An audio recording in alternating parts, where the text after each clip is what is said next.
Good evening. Sorry we're a little late start this evening. This is Dr. Gerald Thompson with Your Health Matters. We are here this evening at WFM Studios in Kittels, and we want to talk about vision, about eyes, your eyes. I want to talk about the way diabetes affects your eyes. This is a very important subject. And remember, persons will be able to call in, you'll be able to participate. Number 4579997, or give us a WhatsApp call, the same number, and we'll certainly be able to entertain your question on any subject. But we're talking here this evening about diabetes and the way it affects your eyes. Let me tell you, there's this long word, diabetic retinopathy. Come on, have you heard of that before? Yeah. Huh? Yes. Well, let me say diabetic retinopathy. Oh gosh, retinopathy. Let me spell out retinopathy. retinopathy. Now, what that word means, there is some very important cells at the back of the eye, a line of cells called the retina. And then there's a word called pathology or pathy. So retinopathy.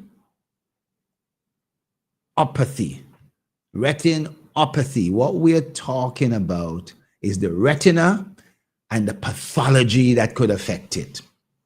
Now, our eyes are so special. We have these senses. And I always talk about the five senses, We talk about the five senses. We talk about the sense of smell, sense. And then we talk about the sense to detect sound, auditory sound. And then we have the sense of taste, tasting things. And then we have the sense of touch. Those are the ones you know about. You know about those. There's another one, the sense of sight, of vision. That sight to be able to see things. And that's where we're going to talk about today. But there's some other senses. There are what we call the hidden senses. What about your sense of thirst? There's taste, but what about the sense of thirst, being thirsty? What about the sense of feeling hungry? What about the sense that your bladder is full and you want to pass urine? What about the sense of wanting to go to the bathroom to number 2? These are all some hidden senses. Do you know there's also the sense of peace? A sense of being at peace. You know that? And a sense of purpose. These are all some higher senses, not hidden, the higher senses. And then there's the way in which we deal with stress. These are some rare. So about the big five. The big five led really and truly by the eyes, but I mentioned the other ones basically being smell, being hearing, being taste, being touch. You could do without the sense of touch. If your hands are there, you can still pick things up while it's happening, no problem. You know what I mean? And in terms of sense of smell, it's very important. Sense of smell and the sense of taste go together. And hearing things, being deaf, a lot of people being able to function. As we get a lot older, a lot of people lose their sense of the. Do you know one of the biggest effects of COVID was the loss of taste and the loss of basically being able to hear, smell and hear. And it's a profound thing. But vision, when you lose your ability to see, it is one of the most profound and crippling losses that one could ever have. And then you listen to people who have lost their sense of being able to see sometime in their life, it's a real game changer for them, or for that matter, if they've been able to be restored. Now, let me say, what happens with light?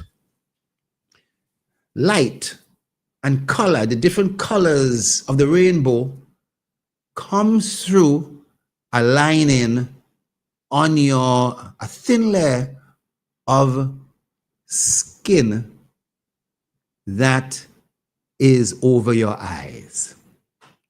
And then you have what's called an iris. Some people's irises are brown, as mine is brown. Some have blue, some have green. That gives you the color of the eyes, you know what I mean?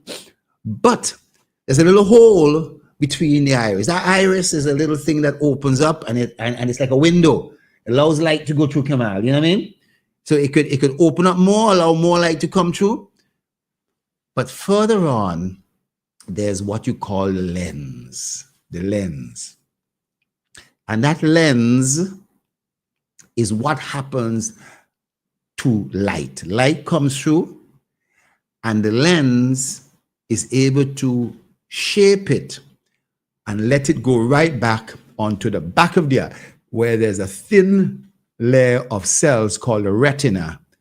And those retinas are really like nerve cells, but they detect light, and they then send signal to the brain to interpret those senses on the retina and interpret them into images, shapes, colors, and things of that nature. That's how we create light.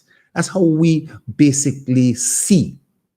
Now, let me tell you, there are some illnesses. Suppose there's a bruise on the very outer layer of skin, right? Called the conjunctiva. Suppose it gets infected. It could get infected with a virus. It could get infected with a bacteria. When that happens, you start to see all kind of nyampi. No, is it nyampi? Is it nyampi from the eye, or nyampi come from the nose? Which one? Nyampi comes from the eye, Kamal says. And things build up, green, yellow stuff in the side of the eye. But guess what? Sometimes a viral infection could cause red eye. Red eye. And your eyes get red. Come on, you ever had red eye in your life? No, come on. Let me have red eye. You boy, red eye. And red eye. And guess what? The worst thing with red eye, if you start to rub it. Oh boy. Because it itches you and you decide to rub it. Now, let me go back further from the conjunctiva and go to the lens. The lens is a very important structure. But sometimes, guess what happens? The lens starts to get dull. It starts to get dull, and things start to appear on the eye that seem to create what's called cataract. Cataract. And sometimes we have to cut away a part of the lens to allow, it's like peeling off part of an orange peel, or peeling off the skin of an avocado to allow fresh parts of the lens to appear. Sometimes we have to put in a different lens, a brand new lens, and that's a problem. But the biggest problem is what happens in the back of the eye. The back of the eye, where those thin cells are, that those optical nerve cells that interpret the light and gives what you're looking at shape, gives what you're looking at all sorts of other things, color. And if those start to get damaged, you start to have problems with your retina, and that's where we call retinopathy. And we talk about diabetic retinopathy. Now, let me just go back. When somebody's sugar gets too high, one of the first things you start to have is what's called double vision or blurring of vision. You know why? The same lens I was telling you about, the same lens that's able to shape the light coming through it, the sugar level in the fluid around the lens starts getting high. And you know what happens? The lens starts to absorb some of that sugar. And when it absorbs some of that sugar, it also absorbs water. So the lens swell. And by swelling, the way light is coming through, the light is kind of bent a little bit more than it should. So that when you're seeing things, because your sugar level in your blood is high, the sugar level in your eye is also high, and the sugar level in your lens is high, and therefore it also attracts water. And so, you have a problem where your lens starts to swell.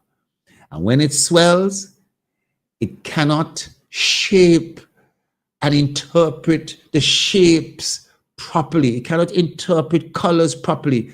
And you start developing blurring of vision.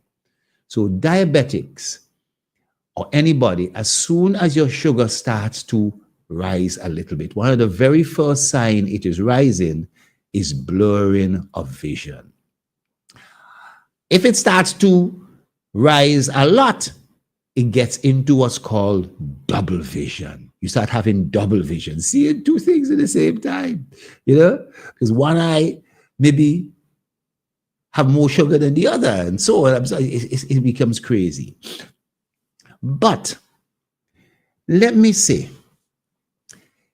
and let me go past the outside of your eye. I was telling you about that conjunctiva. We've gone past the lens, which we know could swell depending on the height of the blood sugar.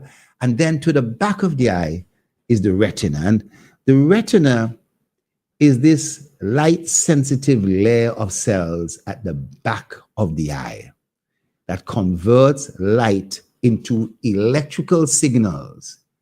And these signals are sent to the brain, which turn them into the true images of what you are seeing. The Lord has made us in such a marvelous way. The retina needs a constant supply of blood. These cells are important. They're not just floating there. They're not just there. They're right at the back of the eye, and they need blood to keep those cells healthy. And they receive a network of very, very tiny blood vessels that bring the blood to them. Now, you've heard me say this over and over again. Diabetes is a disease that attacks the most tiny blood vessels of the eye. The sugar content in those tiny blood vessels start to get them blocked up and occluded, and blood can't flow through. And as a result, a whole set of things start to happen. So over time, a persistently high blood sugar can damage the blood vessels in the back of the eye in the three main ways. Let me talk about them. We talk about background retinopathy. Background retinopathy. This is where, the blood vessels? The blood vessels, they start to develop some very tiny bulges in them. Suppose it's a blood vessel, and I want you to think about a little bleb just start to appear in the wall of the blood vessel. Now, what's really happening is that the wall of the blood vessel has started to deteriorate a little bit because of all the sugar. And blood is beginning to leak. Now, it doesn't leak too much, so it just causes very tiny, tiny leaks. So it starts to form little blebs, right? Now, this is a slight, very small bleed.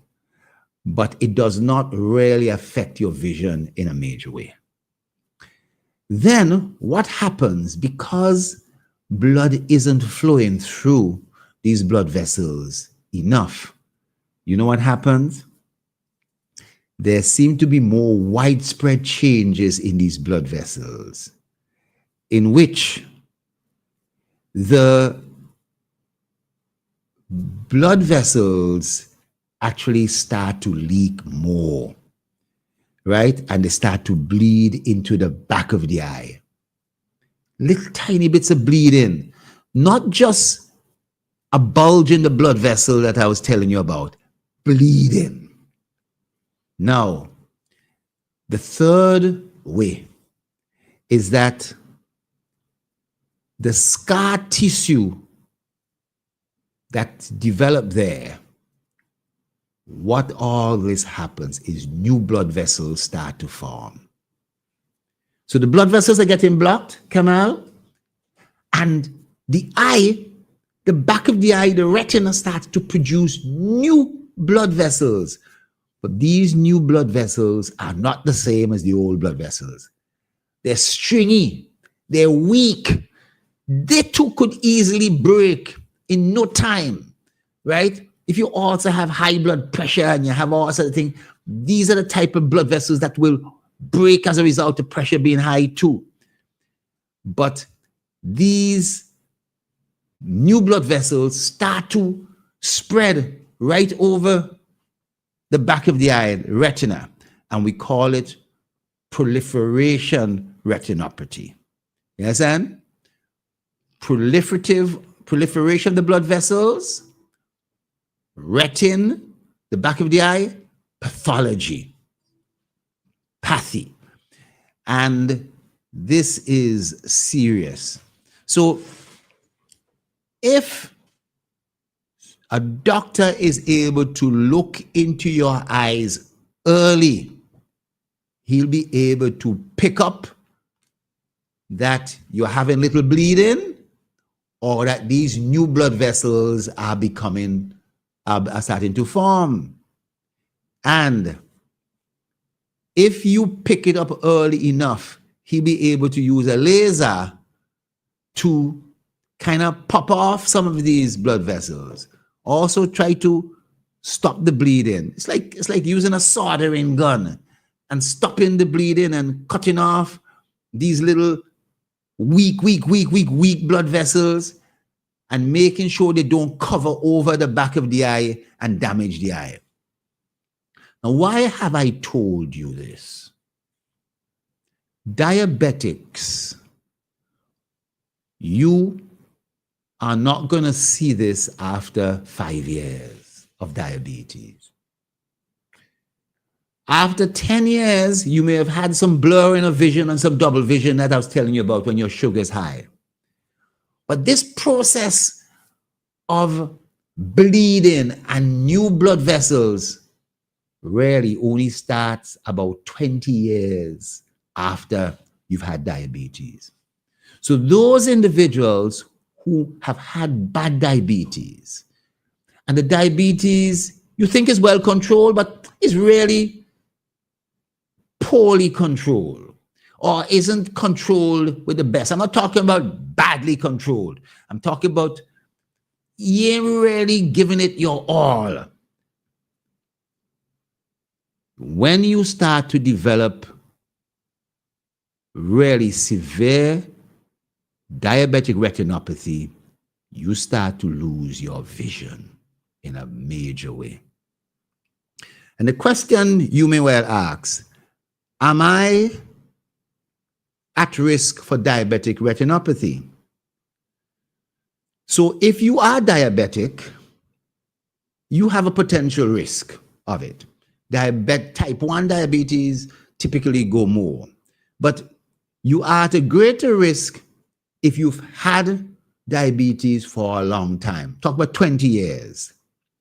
If you have a persistently high blood sugar and you have not been keeping it under control.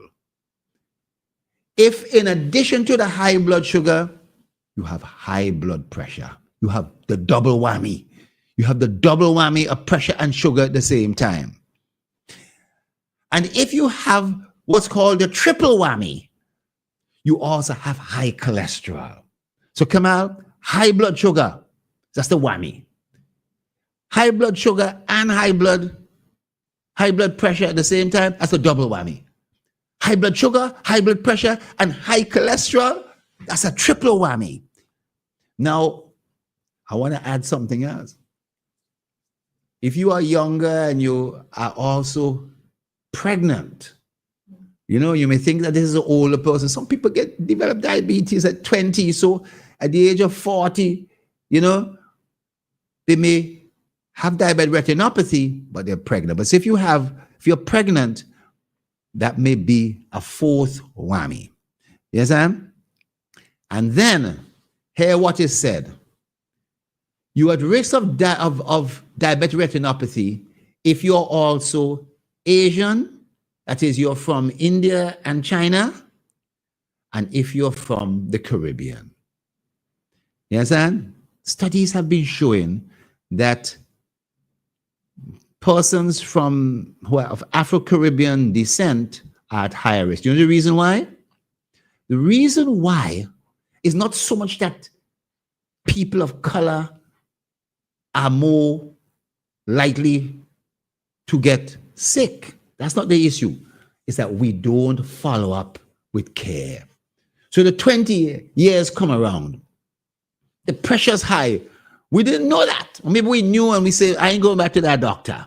You understand? Come out here, a man say, the doctor tell you, boy, your pressure high. I ain't going back, but he was scare me. He was do something to me. Yes, sir. We also get complaints about other diseases, people who they're going through diabetic retinopathy, but they say it's the vaccine that caused it. Yes, sir? Not necessarily COVID vaccine, but some other vaccine or something or some tablet or now this, in terms of other medication, that could be true, but not the vaccine, in my view. You know? Now, you will not easily notice diabetic retinopathy in the early years, it is said, as it doesn't tend to cause any serious problem for the first 5 or 10 years. It's brewing. It's brewing. The tea and the coffee and everything is brewing. You understand? But you want to pick it up at that time. You want to keep the diabetes under control. I'm going to come back here in a minute and we're going to take a break and then open up some questions as well. People's Pharmacy, for all your pharmaceutical, skin and body care needs. Located on Grenville Street in Kingstown. They open 8 a.m. to 8 p.m. Monday to Saturday. Call them today at 784-456-1170. People's Pharmacy also stock vitamins and supplements, personal care items, toiletries, children and adult pampers, and much, much more. And of course, get your prescriptions filled by a friendly and professional pharmacist. People's Pharmacy. Come in today and let us serve you. Yes, so we're back. Now, if you're diabetic, you should have a medical doctor. But I'll tell you something, you should also have an eye doctor. You should also have an eye doctor. The medical doctor is going to check you out. He may look into your eyes, but really, the guy who's the eye doctor has a nice big machine to look into your eye. And he could see right to the back of the eye, and he knows the eye upside down. That's all he dealing with. He dealing with eye. Yes, sir. He dealing with foot. He dealing with impotence. He dealing with your bowels. He dealing with your heart. He dealing with your eye.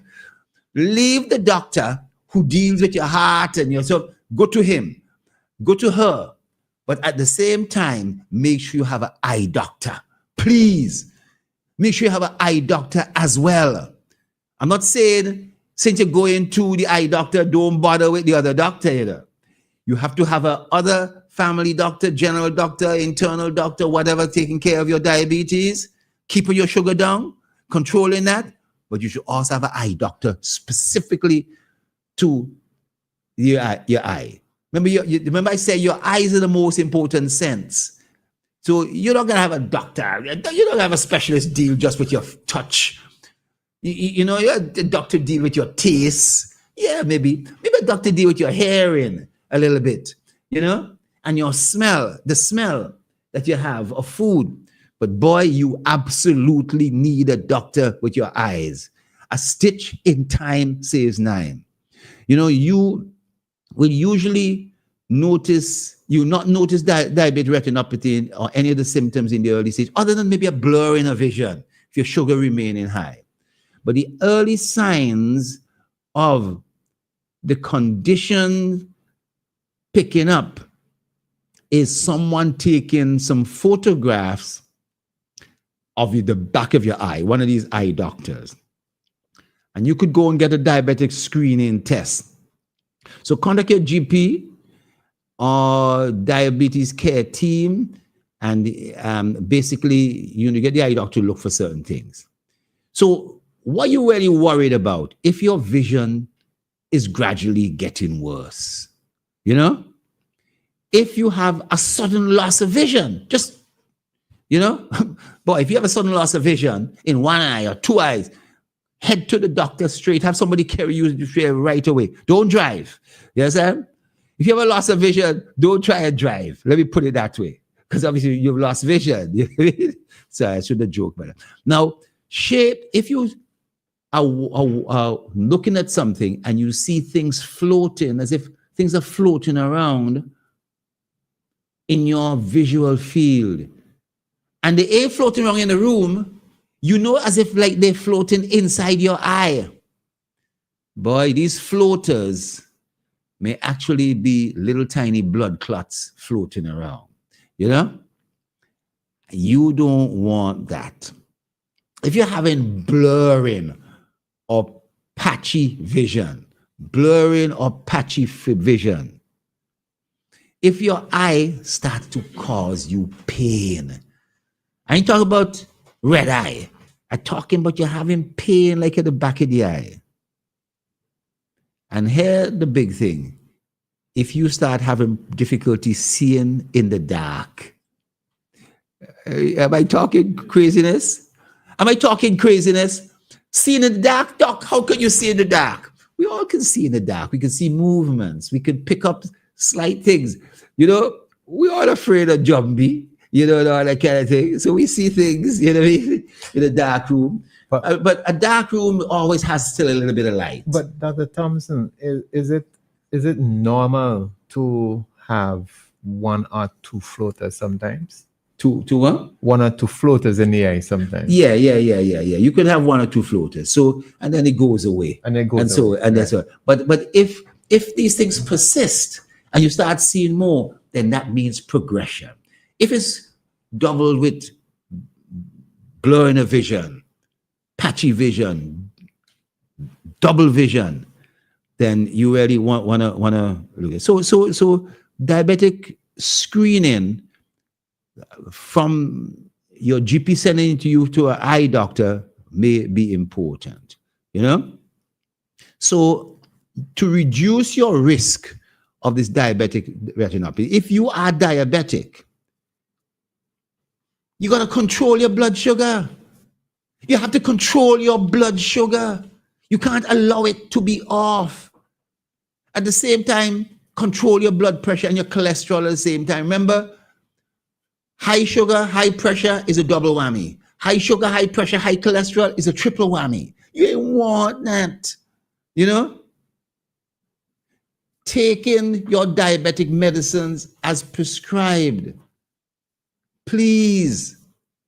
I know whether you're on natural stuff, you should have something to check your sugar. Is it working? Is the natural stuff working? I love natural stuff. You understand? But is it working for you? Because natural stuff for you, Kamal, may be not the same thing. So if you're taking watercress, you may be on watercress, while somebody else may be on something else. And they will say, boy, I hear my thing is good. A doctor, this person on Facebook tell me that this one is good for diabetes and that one is good for diabetes. You know? Do you know there's a plant called the periwinkle? Have you heard of this before? There's a plant in St. Vincent called the periwinkle. There's white periwinkle, purple periwinkle, and red periwinkle. It grows in people's yards, outside people's yards. In World War II, boats were being sunk. They'd already invented insulin, but you couldn't get insulin. And the people in the Philippines said, boy, you know how we control our blood sugar? We control our blood sugar with periwinkle. So after the war, one of the big drug companies did some tests, and they did not find the periwinkle was really the best, you know? But guess what? In the periwinkle, they found some other medicines that transformed childhood leukemia. In the 1940s, 50s, 60s, childhood leukemia killed 90% of children who got it. Today, childhood leukemia only kills less than 10% of kids who get it. Why? Because of the medicines they found in periwinkle. So there are benefits. There's some medicines called vincristine and vinblastine. That's I'm just listening. I'm not staying on that point.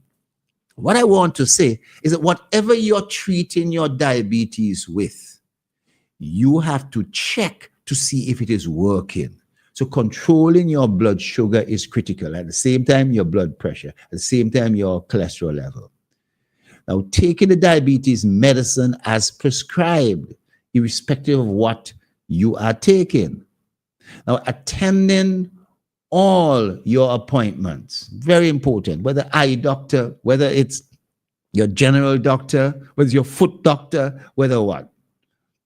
And getting medical advice quickly in the case of eye problems if you see any changes in your vision. And at the same time, why don't we maintain a healthy weight? You know? Why don't we eat healthy at the same time? Why don't we have a balanced diet? And why don't we do some exercise on a regular basis? You know what I mean? And why, as we talking about this, why you just stop smoking at the same time? Kamal, you smoke, right? Kamal say he smokes. Kamal say, no, you don't smoke, you know? So these are some other things you do. So how do you deal with diabetic retinopathy? But treatment of diabetic retinopathy is only necessary if the screening problem, the eye doctor shows that you have some big problems. Them small new blood vessels growing all over the back of your eye. You understand? You know, crisscrossing the back of your eye, damaging your eye and blocking your vision. Now, all that, those new blood vessels is going to end up causing glaucoma. We've all heard about that, but we don't really know what it is. All those new blood vessels will start causing problems like glaucoma, you know? Now, the treatments that we have available for us today, right here in St. Vincent and the Grenadines, are laser treatment. They're able to look into your eye and with some very thin laser, they're able to bzz and pop those new fast growing blood vessels that shouldn't be growing so fast. Any bleeding, they're able to zip, zip, zip, zip. And you have a water hose and the water hose is leaking, they can zap to melt back the lining and stop the leak, stop blood from leaking out. You know, they can also do, I'm going to say this, some injections they can inject into the eye. Of course, you be a little dozed off to see that because nobody wants to see a needle coming through their eye. That would be nice. So they will sedate you a little bit.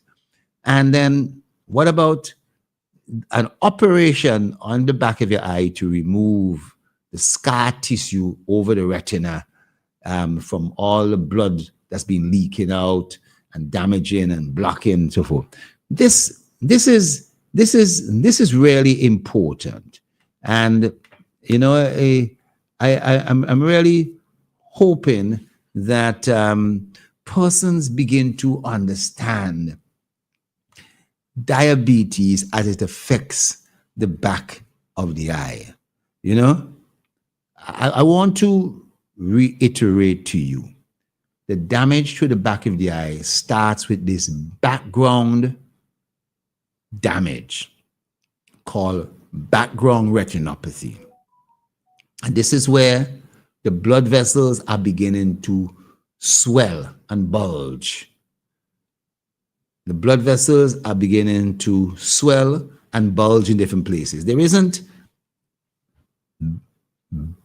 frank bleeding into your eye. There's no really bleed into the tissue. There's just very small, tiny leaks of blood. And these are common with people with diabetes. And when we look at the back, we see them. And let's take a call there. Hello, good evening. Dr. Thompson, when you say some blood is leaking into the back of the eyes, leaking through the veins, get into the eyes, do you mean from the brain? The blood is coming from the brain? No, I'm not talking about that. I'll listen off here. Now, the eyes have their own blood supply. Your tongue has its own blood supply. Your ears has its own blood supply. There's a blood supply coming to the nose. You understand? And all these separate pieces of tissue need blood, their own little blood. So there are two blood vessels, that one comes off of the blood vessels going up into your head. So a blood vessel comes off and goes to your right eye. And another blood vessel comes off and goes to your left eye.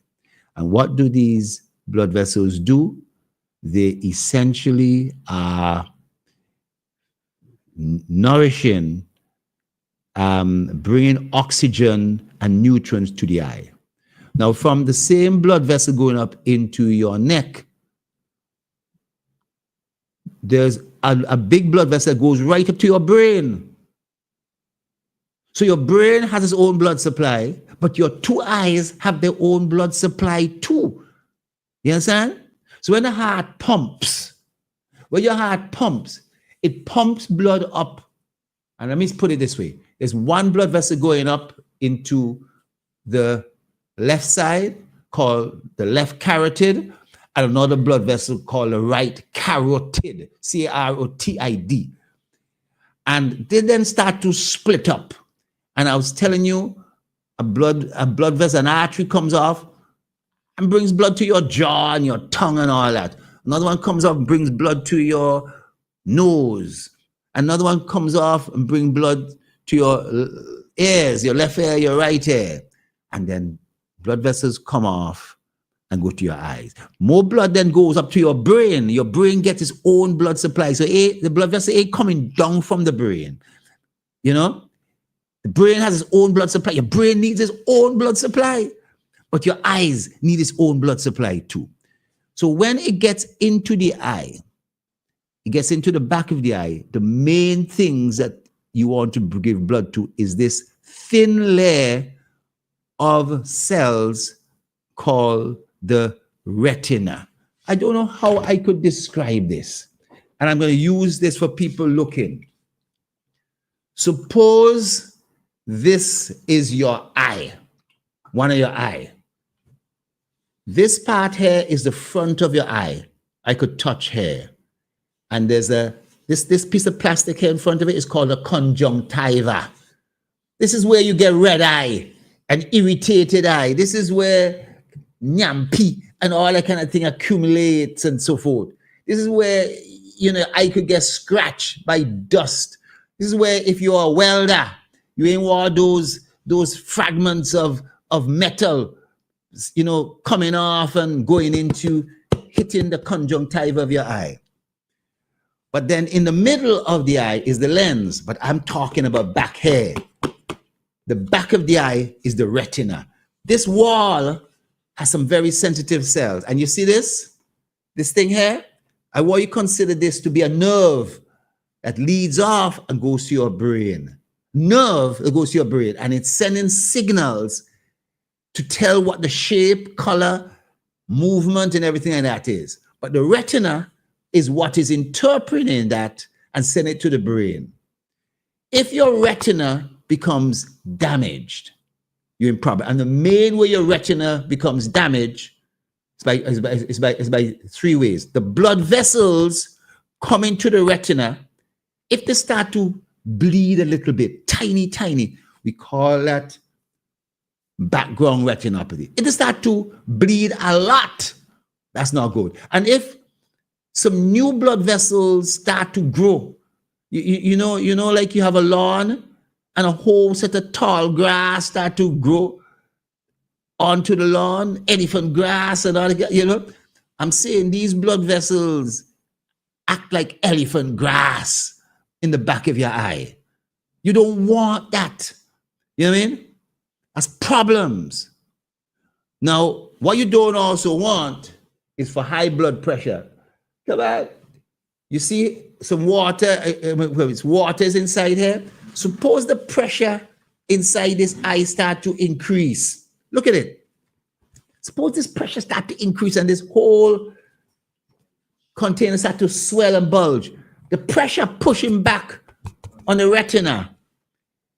Pushing back on the retina. Squeeze those cells, squeeze the retina, squeeze the back of the eye. You don't want that.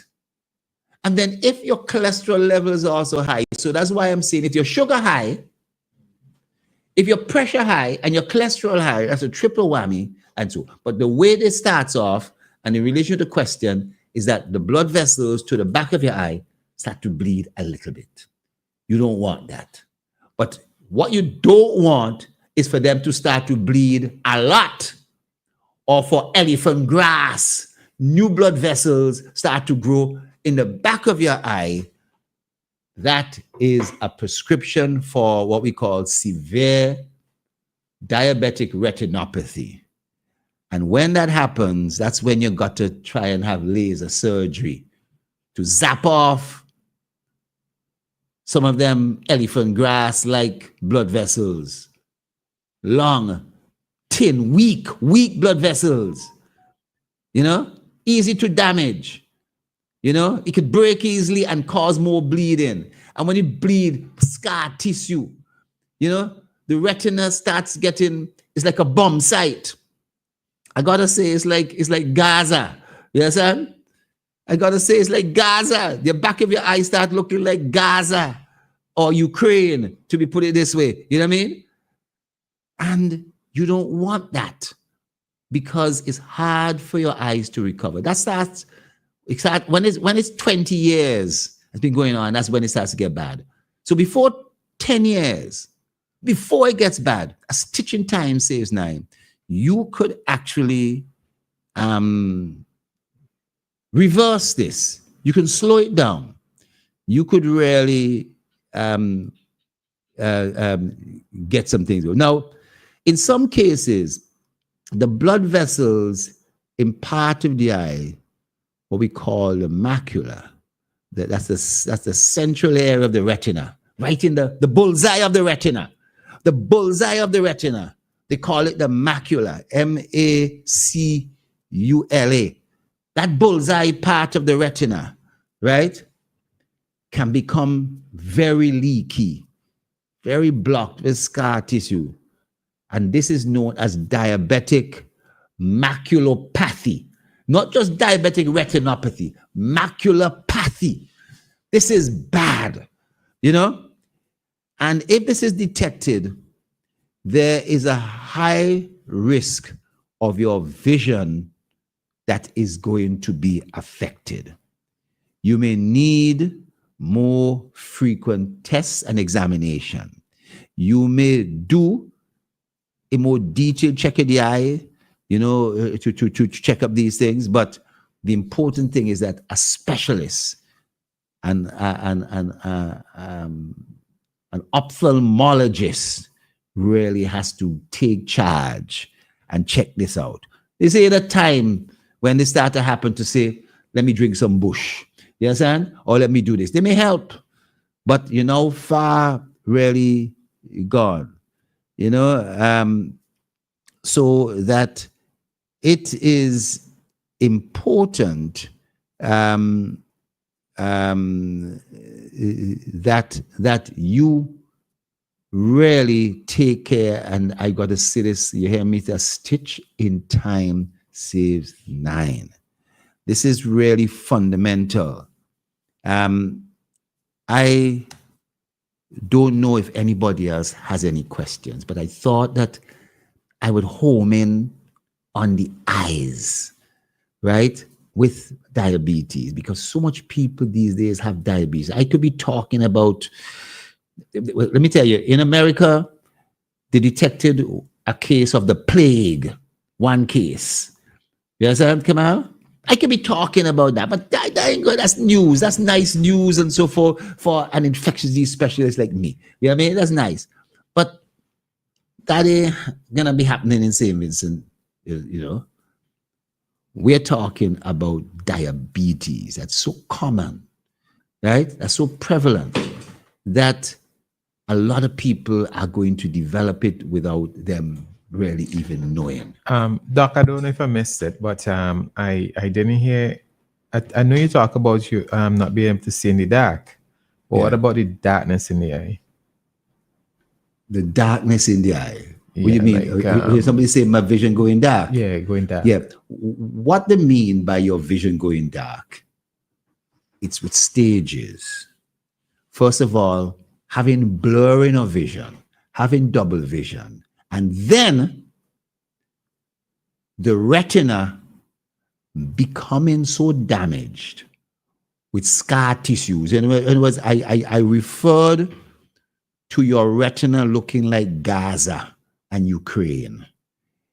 If you're having scar tissue from bleeding and the bleeding clotting up in the back of your eye, if these new blood vessels that shouldn't be there are crisscrossing over, they themselves are going to be stopping light from getting to your retina if there's still some normal cells. They're like blocking over it.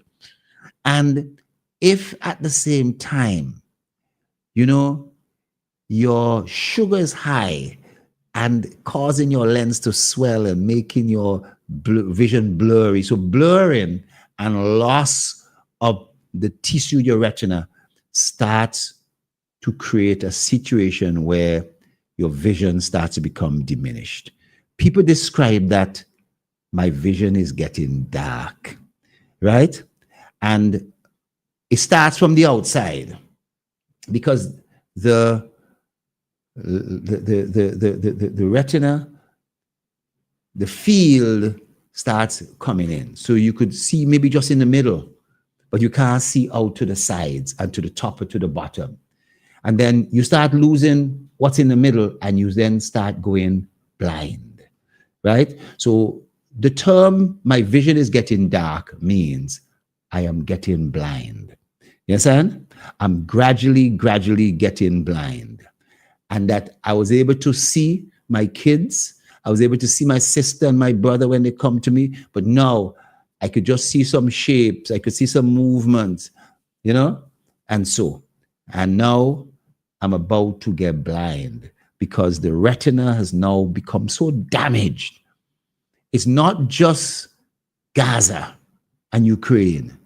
It's like they have scraped the back of the eye, scraped it so badly that there's no more sensitive,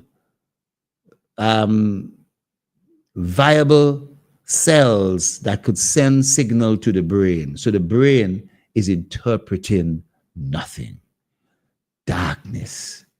Because the cells that's supposed to detect light have been damaged and it can't detect the light and the shape and the colors anymore. This is diabetic retinopathy. It can be avoided. A stitch in time saves 9. Ladies and gentlemen, I want to bid you a very pleasant good evening and take care of them eyes. Good night. People's Pharmacy, for all your pharmaceutical, skin and body care needs. Located on Grenville Street in Kingstown. They open 8 a.m. to 8 p.m. Monday to Saturday. Call them today.